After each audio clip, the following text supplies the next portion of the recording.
You're listening to the Valley Current.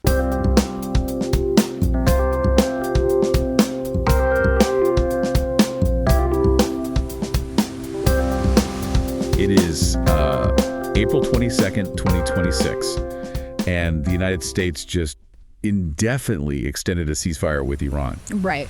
But, and this is the wild part, at this exact same moment, U.S. warships are literally firing warning shots from 5-inch guns and physically seizing Iranian merchant vessels out in the open ocean. Yeah, it's a massive contradiction. It really is. So I just have to ask, how can nations be at peace and at war at the absolute exact same time? Well, I mean, that is the defining paradox of modern geopolitical conflict, really. How so? Because you just don't get a clean declaration of war anymore, and you certainly don't get a clean peace. What you get is this incredibly tense gray zone of strategic coercion. Which is exactly what we're unpacking in today's deep dive. We're looking at a real-time breaking crisis. Unfolding right now. Right. The headlines are screaming about a ceasefire extension, but those headlines are completely missing the actual mechanics of what is happening under the surface. They're missing the structural reality. Exactly. So to figure out the reality of this situation, we are diving into a highly detailed international law and geopolitical risk bulletin. And it's a dense one. Oh, incredibly dense. It was published by the Computer Law Group, written by Jack Russo. And this document, it doesn't just look at today's news.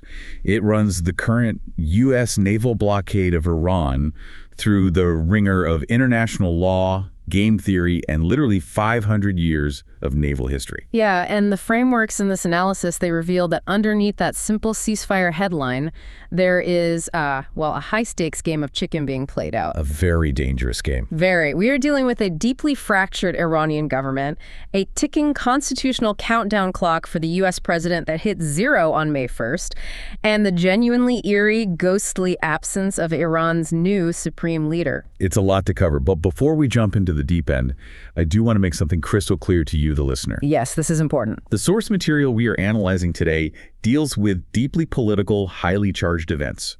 We're talking about multiple administrations, international governments, and active military standoffs. Real-world consequences. Right. So we want to state unequivocally that we take no sides here. We are not endorsing any political viewpoints, any administration's policy, or the specific conclusions of the author. Exactly. Our job as your guides is purely analytical. We're just here to dismantle the strategic and legal frameworks presented in the text and to show you the mechanics of how nations try to force each other to yield. We're looking at the structural reality of the board game, not, rooting for a specific player. Perfectly said. Okay, let's unpack this, because the best way to understand the board as it looks today is actually to rewind the clock. Right. The analysis starts by taking us back exactly 128 years from today. April 22nd, 1898. Yes. And it does this to illustrate how dramatically the nature of naval blockades and really the rules of war itself have changed. The calendar parallel is just fascinating. So April 22nd, 1898, President William McKinley proclaims a naval blockade of Cuba. Right. He sends Rear Admiral William T. Sampson's North Atlantic Squadron down from Key West. Just deploying the fleet. Exactly. They throw a blockade across the northern coast of Cuba, from Cardenas to Bahia Honda and Cienfuegos. And on that very afternoon, April 22nd, the USS Nashville captures a Spanish merchant ship. The Buenaventura, right? That's the one. And for all intents and purposes, that capture was the first shot of the Spanish-American War. Even though war wasn't declared yet. Well, Congress formally declared war 3 days later, but they deliberately backdated the declaration to April 21st. Wait, they backdated a war? Yeah, just to make the capture of that ship legally seamless under international law. That is wild. And Yeah. when you look at the raw statistics of that conflict compared to what we face today, I mean, it feels like it happened on a different planet. It really does. McKinley's war lasted just 10 weeks. 10 weeks. The total cost in American sailors' lives was $266. And the ultimate result was the complete expulsion of the Spanish Empire from Cuba, plus the U.S. acquiring Puerto Rico, Guam, and the Philippines. Right, which led to John Hay, the U.S. ambassador to Great Britain, writing that famous letter to Theodore Roosevelt calling it a splendid little war. Which is a phrase that carries a heavy, dark irony today. Yeah, I was going to say, splendid is doing a lot of heavy lifting there. It is. The source is very careful to point out that acquiring the Philippines triggered a brutal colonial war that killed over 200,000 Filipino civilians. Oh, wow. So splendid is a deeply subjective, highly imperial term. Exactly. But the text uses this 1898 parallel not to romanticize the past, but to highlight a profound structural contrast with the current standoff today, April 22nd, 2026. Okay, here's where it gets really interesting. Because McKinley's war obviously had horrific colonial consequences. So when the source points out this historical parallel, is the lesson that splendid wars are a myth, or that the U.S. today is currently lacking the clear legal boundaries McKinley actually had? It is heavily emphasizing the latter.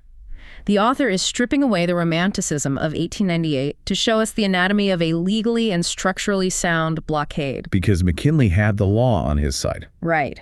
He had the 1856 Declaration of Paris backing up his maritime rules of engagement. He had the full weight of the U.S. Congress. Let's contrast that with the reality facing the U.S. president today. It's night and day. Trump has just extended this U.S.-Iran ceasefire indefinitely, but there is a rigid U.S. naval blockade in place. A very active one. Yeah. Just a few days ago, on April 19th, the USS Spruance physically seized an Iranian-flagged merchant vessel, the MV Tuska. Right. And in retaliation, or maybe just as a demonstration of capability, an IRGC gunboat attacked a massive container ship in the Strait of Hormuz, severely damaging its bridge. The asymmetry between the two eras is vast. Look at McKinley's structural advantages. He had a formal congressional declaration of war, which 2026 does not have. Right. He was facing the Spanish Empire, which was quite literally collapsing under its own weight, and had already conceded to most U.S. demands before the shooting even started. Basically a weak opponent. Exactly. But most importantly, McKinley had what military strategists call bounded objectives. Meaning he had a very specific limited goal, just expel Spain from Cuba. Yes. Bounded objectives give your opponent a clear, survivable path to peace. You tell them, leave this island, and we stop shooting. Right. They can calculate the cost of losing the island versus the cost of fighting the war. And usually they choose to survive. Now look at the 2026 operation. The current administration has no authorization for use of military force, or AUMF, from Congress. No legal cover. None. They are facing Iran, an adversary that has survived over 40 years of crippling global sanctions and immense pressure. And critically, the U.S. today has unbounded objectives. I want to pause on that term, unbounded objectives. It's crucial. Because the source defines the current U.S. goals as forcing a complete nuclear rollback, capping ballistic missile development, terminating Iran's proxy forces across the Middle East, and implicitly forcing a regime change. It's a massive laundry list. I mean, I look at that list, and as an outside observer, if you have the most powerful navy in the world parked off someone's coast, why shouldn't you ask for the moon? What is the strategic flaw in demanding everything? It comes down to how adversaries calculate survival. The academic coercion literature, which this analysis relies on, identifies unbounded objectives as a near-perfect predictor of failure in these types of military standoffs. Really? A near-perfect predictor of failure? Yeah. Because if you demand that a government dismantle its core security apparatus, abandon its regional allies, and essentially agree to conditions that will lead to its own overthrow, well, you leave them with absolutely zero incentive to comply. Because they're dead either way. Exactly. If surrendering means they die politically or literally, they will fight to the bitter end. You push them into an existential corner. So the 2026 operation is described as a quagmire precisely because it lacks those boundaries.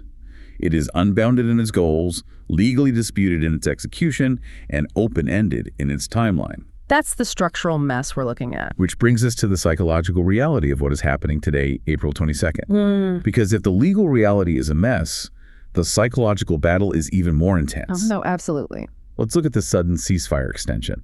Because on the surface, extending a ceasefire sounds like diplomacy working. It sounds positive. Right. But the source paints a very different picture of the psychology driving that decision. We have to look at the timeline of a single day. On the morning of April 22nd, the U.S. president goes on television on CNBC and explicitly states that he does not want to extend the ceasefire. Drawing a hard line. A very hard line. The deadline for Iran to meet U.S. demands is looming. The implication is clear. When the clock strikes zero, the bombing resumes. But then, roughly 12 hours later that same evening, the administration completely reverses course. A total 180. The president extends the ceasefire indefinitely, We also learned that the vice president's trip to Islamabad for peace negotiations is canceled because the Iranian delegation simply refused to show up. They ghosted them. Literally. And the official justification from the U.S. for pausing the clock is that Iran's government is, quote, seriously fractured. And the U.S. will maintain the naval blockade until Tehran can put together a unified proposal. Right. To understand what actually happened in those 12 hours, the analysis applies Bertrand Russell's classic game of chicken. Oh, I love this concept. It's brilliant. Russell introduced this to nuclear strategy back in 1959. Imagine two teenagers racing their cars directly at each other down the center line of a dark highway. Like a movie scene. Exactly. The first driver to swerve loses face. They are the chicken. The problem with this game is that there is no outcome where both players cooperate happily. Because each driver has a unilateral incentive to stay perfectly straight, hoping to terrify the other person into swerving first. It is the ultimate test of nerve. But if neither swerves, everybody dies. A literal crash. Yes. And in the geopolitical game of chicken on April 22nd, the United States was the driver who swerved. Wait, really? According to the mechanics of the game, yes. The U.S. set a hard deadline and threatened to resume military strikes. Iran called the bluff by literally refusing to even send negotiators to the table. They stayed straight on the highway. Right. The deadline arrived. The U.S. bombs did not fall. The ceasefire was extended. In the pure mechanics of game theory, the U.S. swerved first and lost face. Let me stop you there, though, because the U.S. administration is obviously not framing it as a surrender or a swerve. Of course not. They are saying, we can't negotiate with you right now because your government is a mess. We are pausing because you are too broken to talk to. Isn't that a valid strategic pause? What's fascinating here is the terminology the author uses to describe that pivot. It is categorized as face-saving in the most technically precise sense of the term. Face-saving. Yes. In international relations, when you are forced into a strategic retreat, you must immediately convert that retreat into a proactive policy response. You have to narrate the swerve. You have to make it look like you meant to do it. Exactly. Now, it is entirely possible that Iran's leadership is genuinely fractured, and we'll get to that in a moment, but the sequence of the game is undeniable. Iran provoked the U.S. by boycotting the talks. The U.S. stepped back from its own red line. And this isn't the first time the U.S. has drawn a red line and then erased it, according to the text. The source introduces a concept called try-and-see coercion. Yes, drawing on Alexander George's foundational 1991 work, Forceful Persuasion. Okay, what is try-and-see? The analysis documents that the U.S. has issued at least 5 distinct ultimatums to Iran since the initial strikes on March 6th. 5 different deadlines where the U.S. demanded action and threatened punishment. 5. And in every single instance, the U.S. deferred the punishment. George's academic research demonstrates that this iterative try-and-see demand pattern is empirically disastrous compared to issuing a single, sharp, irreversible ultimatum. But why? I mean, if you give someone 5 chances to comply, doesn't that make you look reasonable? It makes you look irresolute. Wow. When you issue a deadline and then fail to enforce it, you are teaching your adversary about your pain tolerance. You are signaling that your threats are flexible, that you are afraid of the consequences of escalation. You destroy the credibility of your own words. I'm trying to visualize this. Yeah. It sounds a lot like the difference between setting an alarm clock versus adopting a very aggressive rooster. Okay, I like where this is going. Right. Because the verbal deadlines, these ultimatums, they are the alarm clock. They buzz, but you can just reach over and hit the snooze button.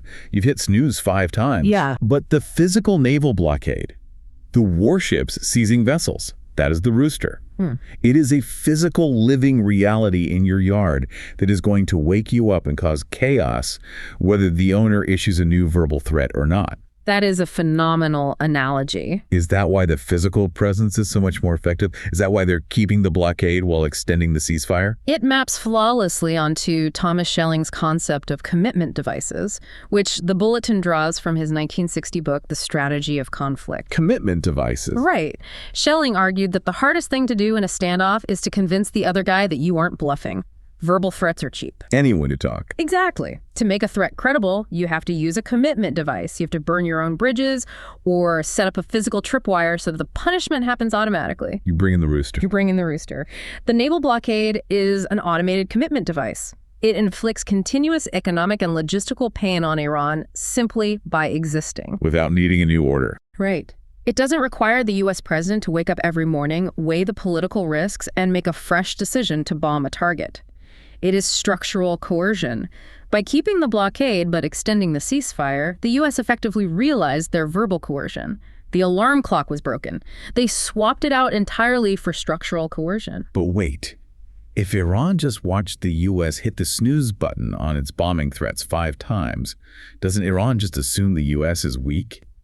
Do they even care about the blockade if they think the U.S. doesn't have the stomach for a real fight? You would think so, but the author brings in Daryl Press's research from his book Calculating Credibility. Press argues against the conventional wisdom that foreign leaders care deeply about your past reputation. So they don't care about the 5 snoozes? Not as much as you'd think. His data suggests adversaries don't look at your past behavior. They judge your threats based on current calculus. Meaning what? Meaning, what is the military balance today and what are your interests today? Iran knows the U.S. backed down on the bombing deadlines, but they're looking out their windows at a massive armada of U.S. warships physically strangling their economy right now. That physical reality is what they're basing their next move on. Okay, so that perfectly sets up the Iranian side of the chessboard. The U.S. played the face-saving card, claiming they had to pause because the Iranian government is too fractured to negotiate. Right. Now we need to look at whether that claim is actually true, and more importantly, what it means for resolving this crisis. Because the assumption is that dealing with a broken, divided enemy is easier. That's the natural assumption. But the analysis argues the exact opposite. To explain why, the bulletin utilizes a theory developed by Robert Putnam in 1988 called two-level games. It is one of the most vital frameworks for understanding why international diplomacy so often fails. Break down the two-level game for us. What are we looking at? Okay, level 1 is the international negotiation table. That is the room in Islamabad where the diplomats sit across from each other, trading concessions, trying to draft a treaty. And level 2? Level 2 is the domestic political arena back home. That is the parliament, the military establishment, the voting public. Putnam's core insight is that a deal only happens when the win sets of both sides overlap. And a win set is what exactly? A win set is simply the range of agreements that your domestic politicians will actually accept and ratify. If a diplomat at level I agrees to a brilliant compromise, but the hardliners back home at level 2 view it as treason and refuse to ratify it, the deal is dead. So it's like a union representative negotiating with a factory owner. Yeah, good example. The rep might know that taking a 5% pay cut is the only way to save the factory from closing. That makes sense at the level I table.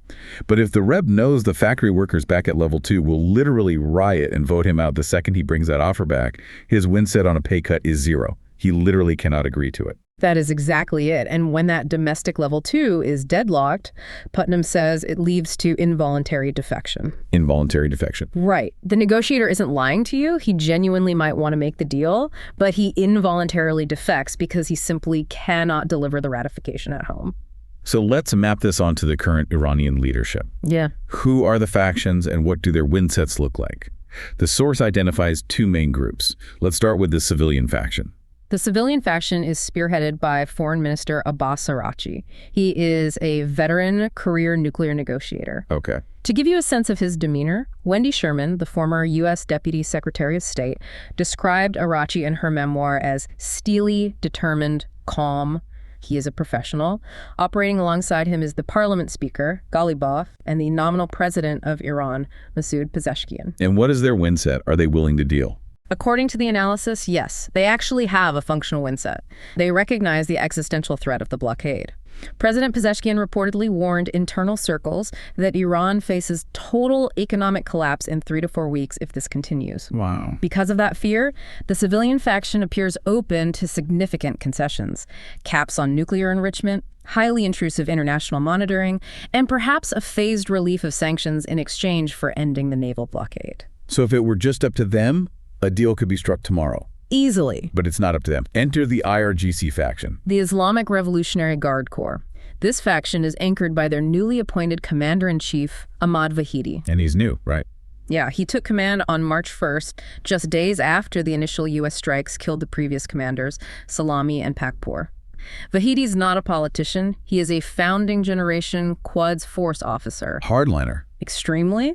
He is a hardened militant who actually has an active Interpol red notice out for his arrest concerning the 1994 AMIA bombing in Buenos Aires, Argentina. So this is not a man who believes in diplomatic compromise.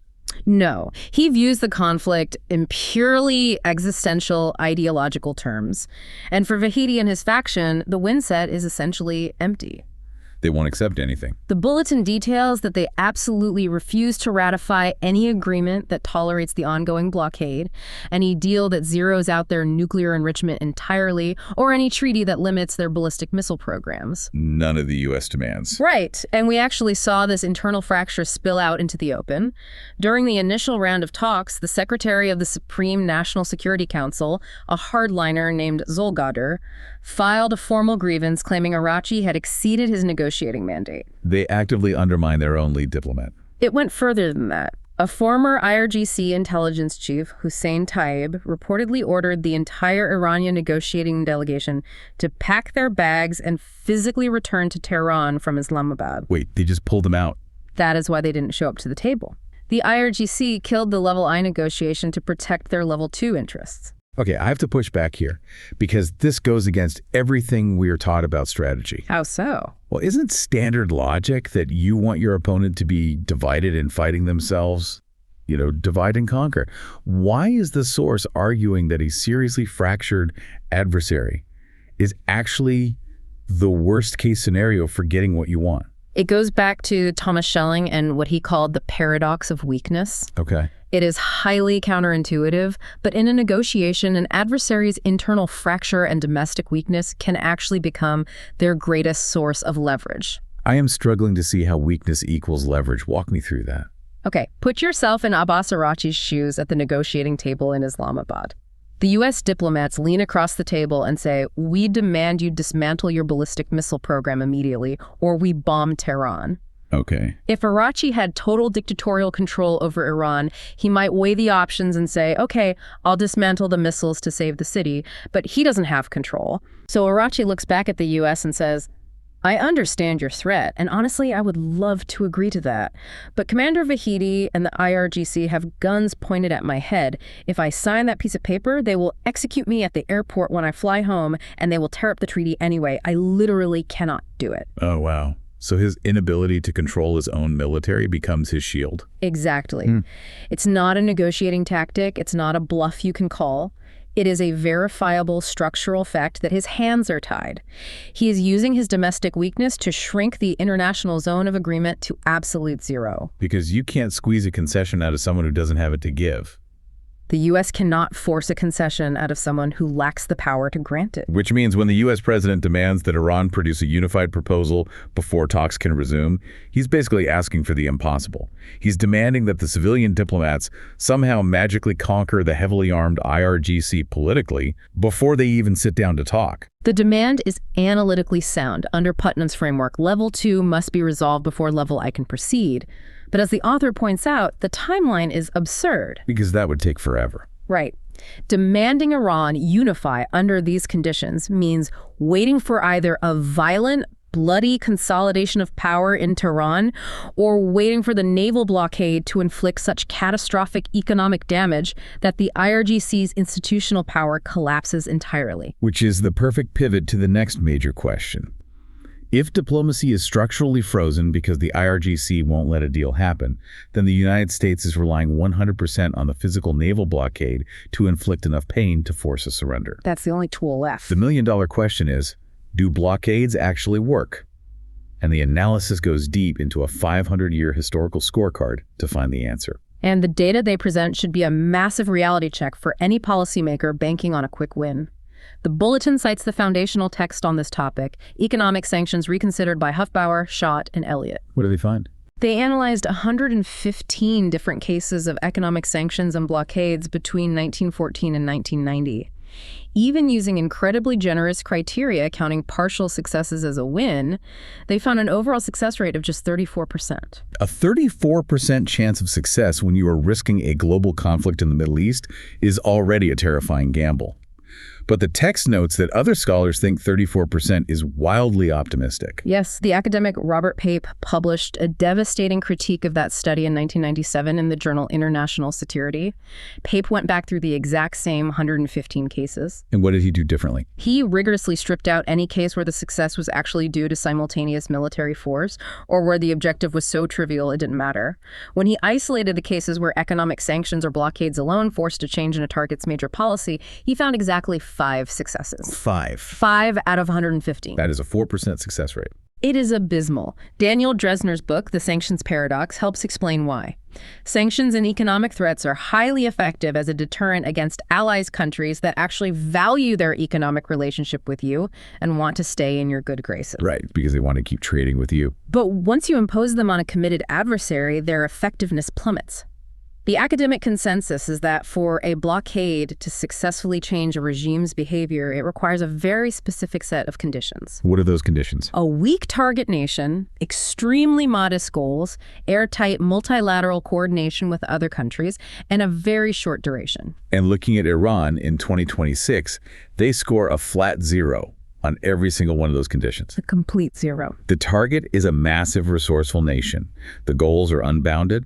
The coordination is unilateral U.S. action, and the duration is already dragging out. Right. Let's look at the historical failures this source uses to prove how hard this is.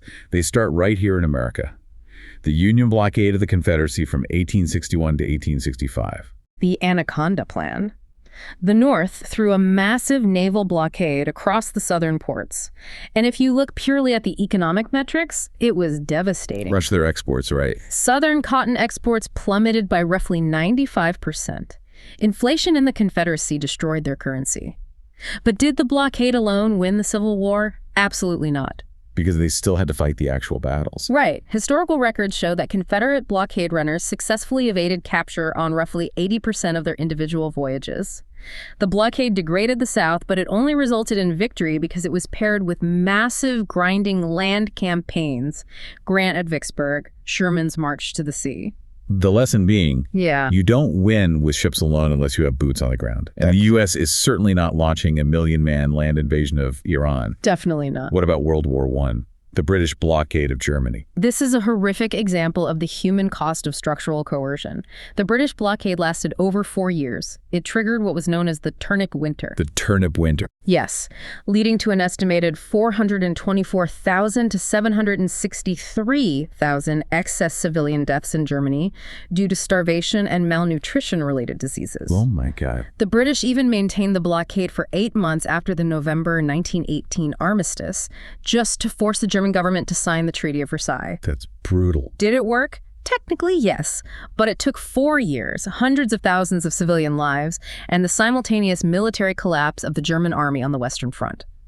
The bulletin strongly notes that a 4-year timeline of mass civilian starvation is politically and legally impossible for the U.S. in 2026. You just couldn't get away with that today.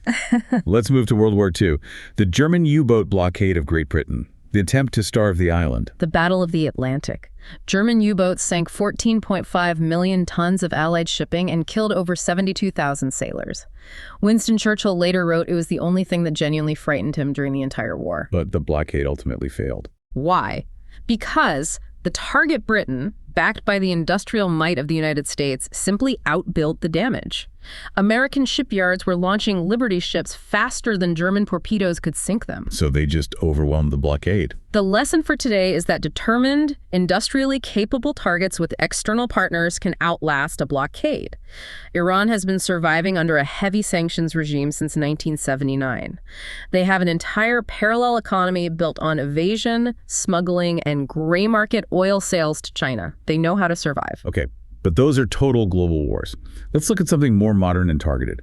The Iraq sanctions from 1990 to 2003. This feels incredibly relevant to the current crisis. It is the most vital modern precedent. Following the invasion of Kuwait, the United Nations Security Council authorized a comprehensive global embargo against Saddam Hussein's Iraq. So this wasn't just the U.S. No, this wasn't unilateral. This was the entire planet locking down Iraq's economy. It was maximum pressure for 12 straight years. The human cost was staggering. The source cites epidemiological studies by Richard Garfield, noting they're more rigorous than the widely debated UNICEF numbers, estimating between 227,000 and 350,000 excess Iraqi deaths. And what was the political result of all that suffering? Did Saddam Hussein's regime collapse under the weight of the economic ruin? Did the military overthrow him to end the pain? No.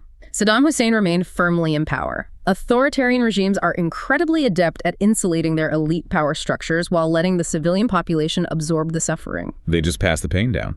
Saddam used smuggling routes and manipulated the UN Oil for Food program to keep his military loyal while the public starved. He was only removed by a massive U.S. military invasion in 2003. 12 years of globally coordinated maximum pain failed to dislodge him. Wow. The argument that a unilateral U.S. blockade will somehow crack the Iranian regime in a few months simply ignores the reality of how authoritarians survive. The final modern example the bulletin provides is the Gaza blockade, running from 2007 to the present. Right. An 18-year combined naval, land, and air blockade enforced primarily by Israel and Egypt.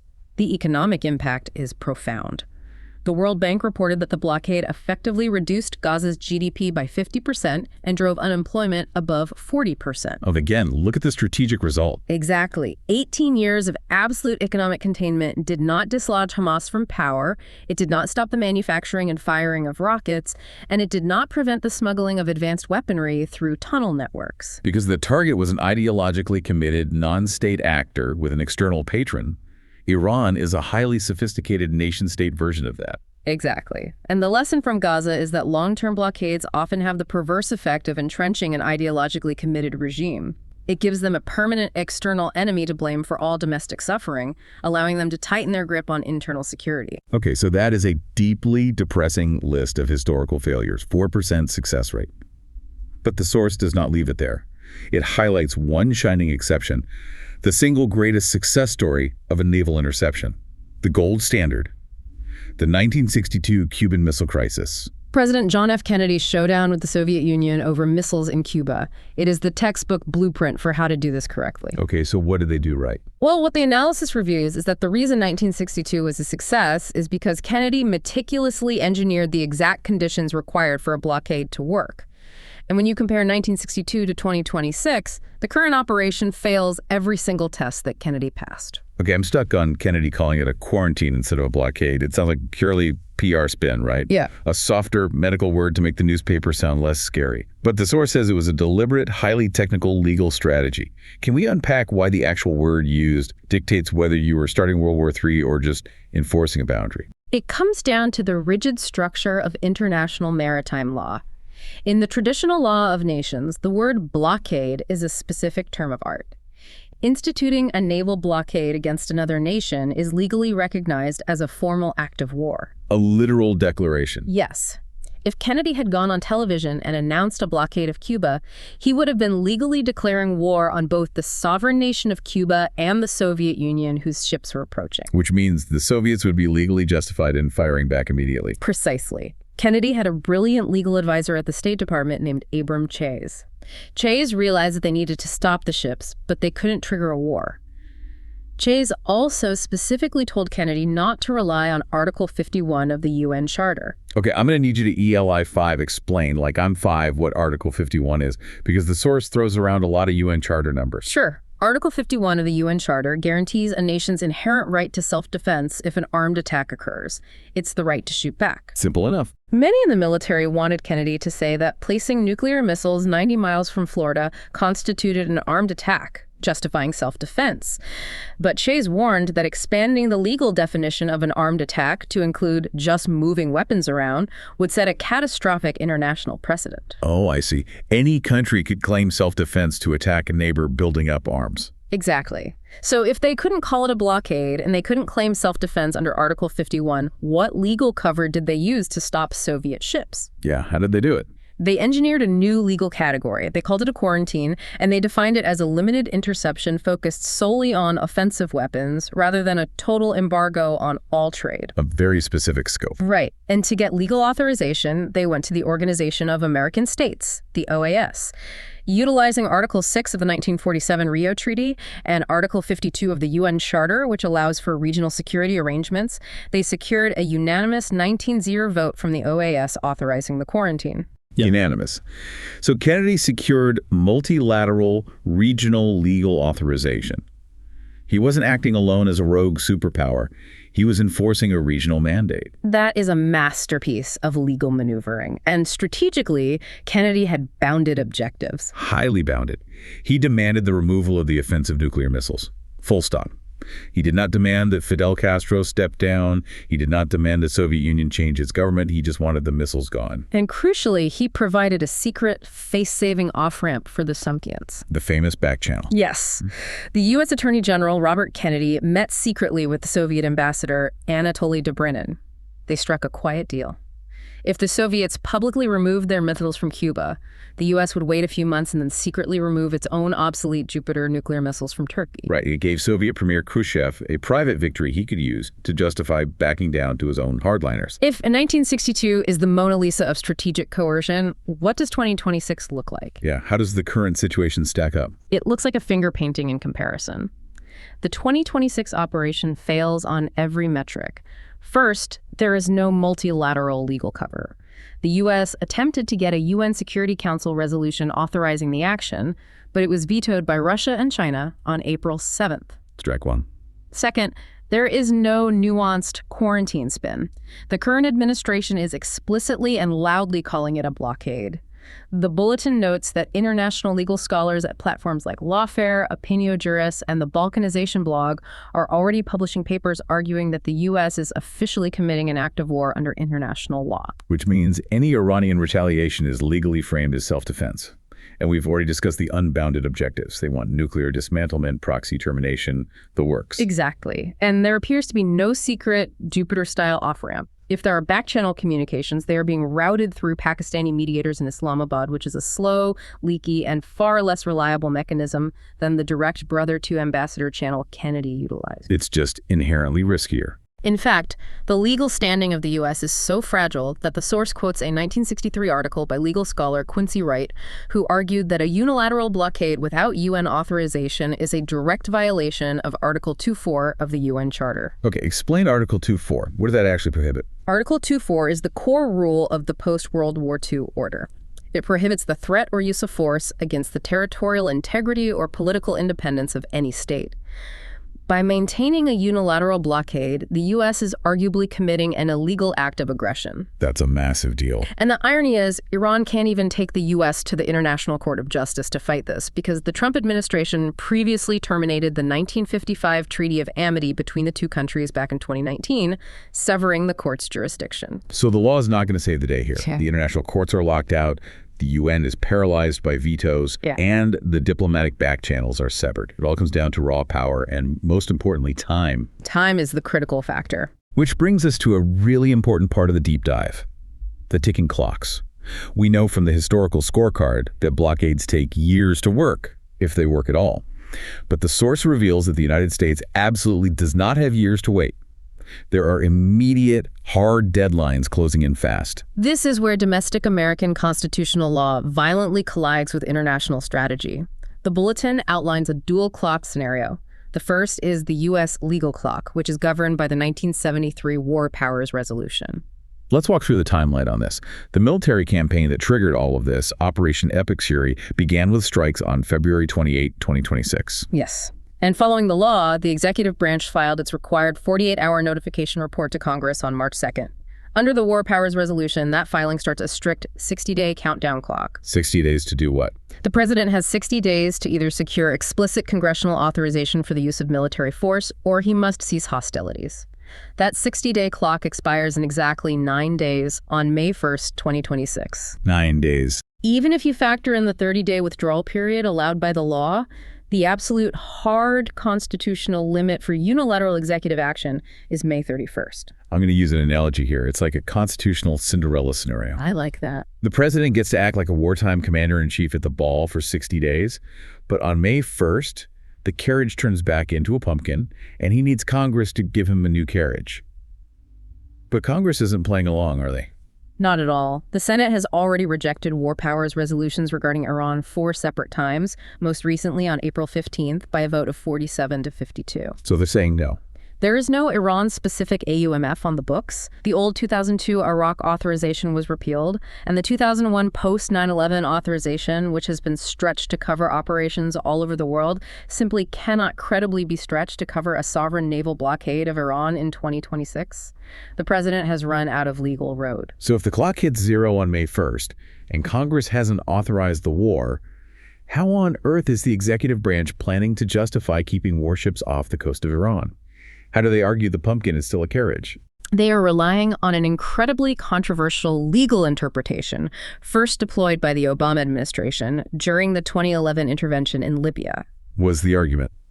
The executive branch's lawyers are arguing that the specific word hostilities in the War Powers Resolution only applies to situations involving active, sustained exchanges of fire that place U.S. troops at significant risk of casualty. Wait. Are you saying they're trying to argue that a naval blockade, which we just established is legally an act of war under international law, doesn't count as hostilities simply because no American sailors happen to be dying at this exact second? That is precisely the legal gymnastics they are attempting. By defining hostilities so narrowly, they claim that a quiet blockade where you are just stopping and seizing ships without massive firefights does not trigger the war powers requirement to withdraw. I can imagine constitutional scholars are losing their minds over this. They are. The bulletin cites prominent national security law scholars, Jack Goldsmith, Una Hathaway, Ryan Goodman, and Marty Letterman, who forcefully argue that a naval blockade is a paradigmatic textbook act of war. They view the Libya precedent as a massive, unconstitutional overreach of executive power. But will a court actually stop them? That is the crucial but. The author notes that under a year 2000 federal court case called Campbell v. Clinton, the judicial branch generally refuses to get involved in these disputes. The courts will likely say members of Congress lack standing to sue the president over this. Which means a judge won't stop it. It's going to be a massive, messy political brawl on the floor of the Senate, not a neat courtroom battle. So that is the American clock ticking down on May 1st. But what about the Iranian side? Let's look at the Iranian economic clock. Because if the U.S. strategy is to inflict unbearable pain, the blockade is definitely working on that front. The economic bleed is severe. The Foundation for Defensive Democracies, the FDD, calculates that the blockade is costing the Iranian economy approximately $435 million every single day. Almost $500 million a day. That translates to roughly $13 billion a month in lost revenue and friction costs. Fortune magazine reported that consumer prices inside Iran have skyrocketed by 40% just since the initial strikes in late February.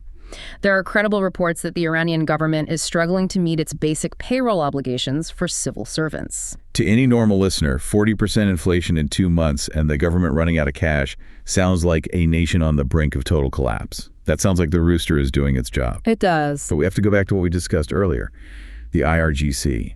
The economic clock doesn't matter as much as the military tipping point. This is the most vital conceptual leap in the entire analysis. We assume that economic pain translates directly into political surrender. It does not.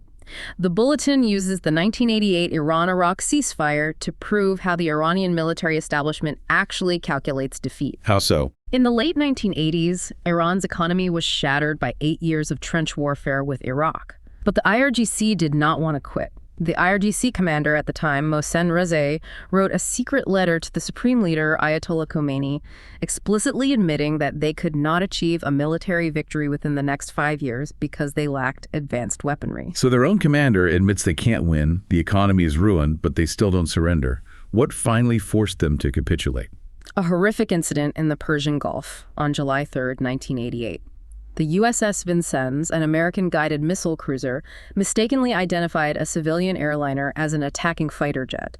They shot down Iran Air Flight 655, killing all 290 innocent men, women, and children on board. Such a tragedy. It was a tragic error. But in the minds of the Iranian leadership in Tehran, it was not an error. They genuinely believed that this shoot-down signaled that the United States had decided to formally enter the war on the side of Iraq and was willing to slaughter civilians to win. That changed your calculus. Entirely. That was the military tipping point. The IRGC suddenly believed they were facing total annihilation by a superpower, not just a war of attrition with Iraq. Their military assessment shifted. Only then, when they believed they were militarily defeated on the battlefield, did Khomeini agree to accept the UN ceasefire. The poison chalice. Yes. He famously addressed the Iranian people and said that signing the peace deal was more deadly to him than drinking from a poisoned chalice. So the lesson for 2026 is that Iran concedes at the strategic level only when its military establishment acknowledges defeat on the battlefield, not when inflation hits 40% or oil exports drop. Precisely. And right now, Commander Vahidi and the IRGC do not believe they have lost the military confrontation. They are actively blocking negotiations in Islamabad. Their gunboats are still aggressively harassing commercial ships in the Strait of Hormuz, and they are publicly threatening to reveal new cards on the battlefield. They still think they can win. Until that internal military assessment changes, the blockade is simply going to generate geopolitical noise and immense civilian suffering. But it will not produce a durable diplomatic deal. So what does this all mean for the timeline? If we synthesize these two clocks, if the IRGC literally will not blink until they feel militarily broken, and the U.S. president's war powers clock runs out in exactly 9 days, doesn't that mean the United States is the one actually trapped by time here? Iran doesn't have a May 1st constitutional deadline. That is the exact strategic inversion that analyst Vali Nasser points out in the bulletin. The United States believes it is applying maximum pressure to force a rapid collapse of the Iranian regime. But the IRGC's strategy is a classic war of attrition. They just want to wait it out. They are playing a waiting game. They firmly believe that the American public's patience, the rising global oil prices, and the fractured support of U.S. allies will break long before the IRGC's institutional grip on power does.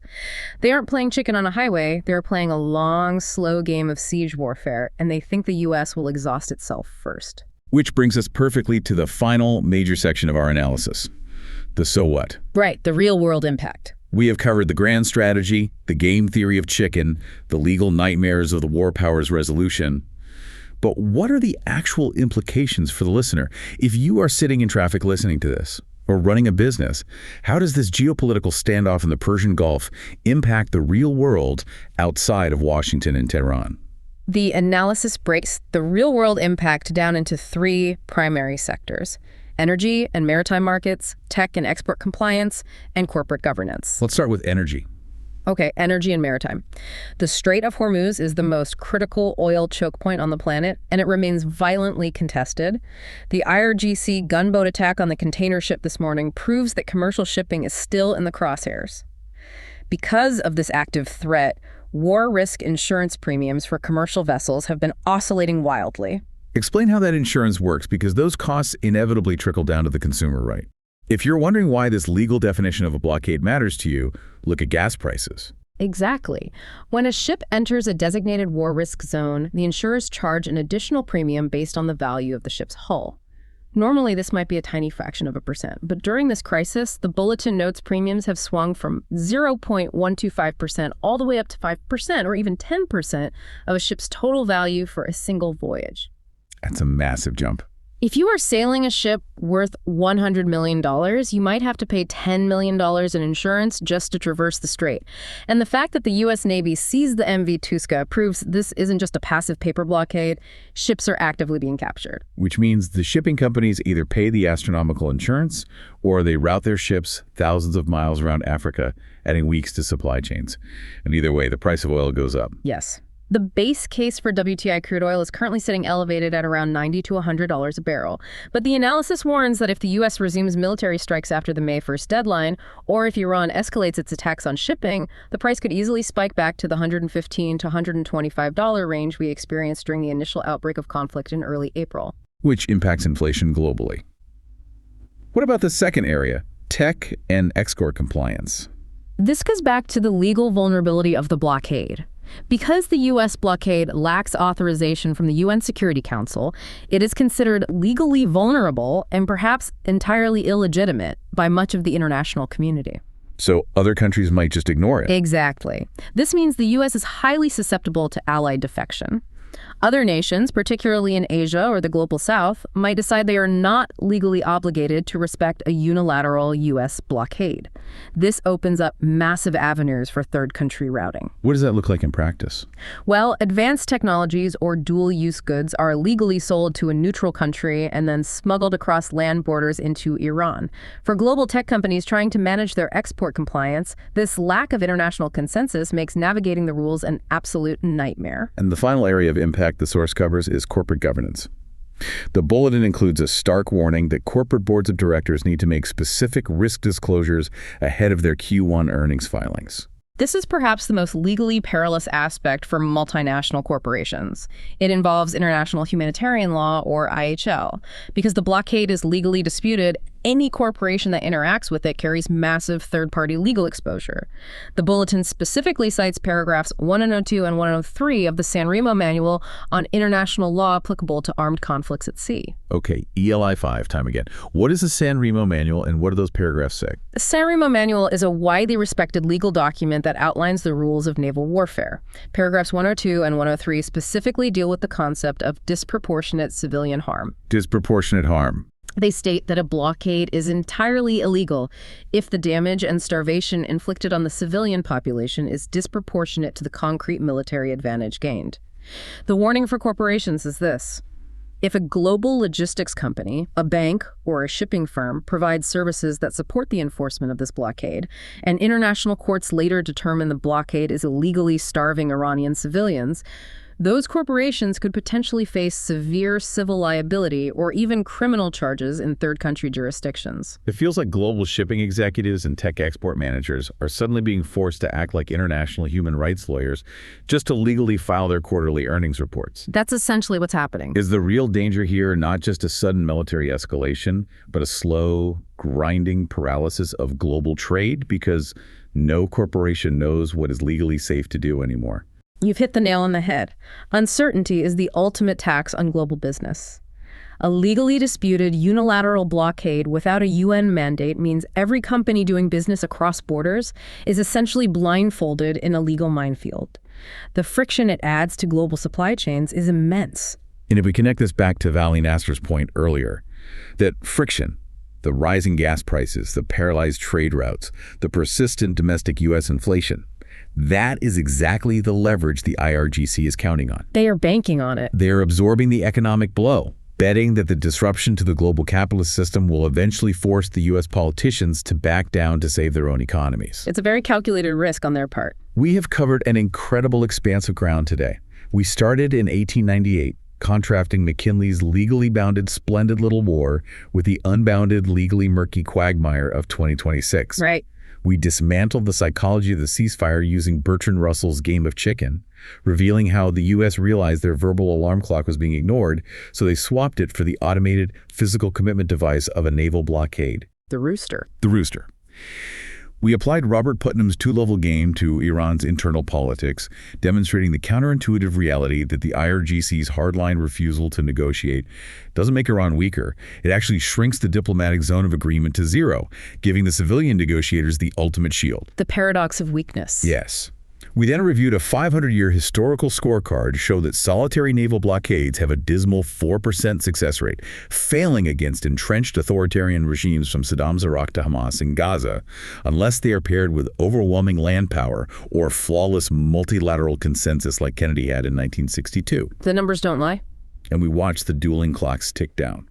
The constitutional Cinderella carriage turning into a pumpkin for the U.S. president on May 1st, pitted against the brutal $435 million a day economic bleed that the IRGC is stubbornly willing to endure until they feel genuinely defeated on the battlefield. It is a systemic deadlock. But as we wrap up this deep dive, there is one final, incredibly eerie detail from the CLG analysis that we must leave you with. It is a detail that hovers over every single negotiation, every military strike, and every legal debate. It is the defining structural reality of the Iranian side of the board. The ghost. Yes, the ghost. The new supreme leader of Iran, Mojtaba Khamenei. He was formally confirmed by the Assembly of Experts on March 8th, taking power following the death of his father during the initial February strikes. But since his ascension to the most powerful position in the country, he has not made a single public appearance. Not one. U.S. intelligence officials assess he may have been severely injured in the bombings. Whatever the reason, all of his edicts, his commands, and his statements are simply read aloud on state television by news anchors. He is completely, utterly invisible. In the bulletin, CNN analyst Robin Wright points out that in the context of American precision-guided munitions, this invisibility is the ultimate survival mechanism. You cannot drop a bunker-buster bomb on a leader who physically isn't there to be found. It guarantees his physical survival, yes, but strategically, it creates an impossible, maddening situation for the United States. How do you force a surrender? How do you successfully execute a strategy of coercion against an absolute dictator who might not even be in the room? It's an unprecedented challenge. He is using his own invisibility as an impenetrable shield, not just against U.S. military strikes, but against any political accountability from his own fractured government. It is the ultimate diagnostic muddy water. It leaves us pondering the very real limits of American economic and military might. Yeah. You can park the most powerful, technologically advanced naval armada in human history off the coast of a country. You can seize their ships and crush their currency. Yeah. But how do you actually win when the adversary simply refuses to play the expected game and the one person who has the authority to sign the surrender document won't even show their face? It's the ultimate strategic paradox. It really is. We want to thank you, the listener, for joining us on this deep dive into the source material. We hope this analysis gives you the tools to look past the simple headlines of ceasefires and ultimatums. Keep questioning the unseen mechanics of these global standoffs. Watch the calendar as May 1st approaches, and remember that in a game of international coercion, sometimes the most powerful piece on the board is the one you can't even see. Until next time. Tune in next time on The Valley Current.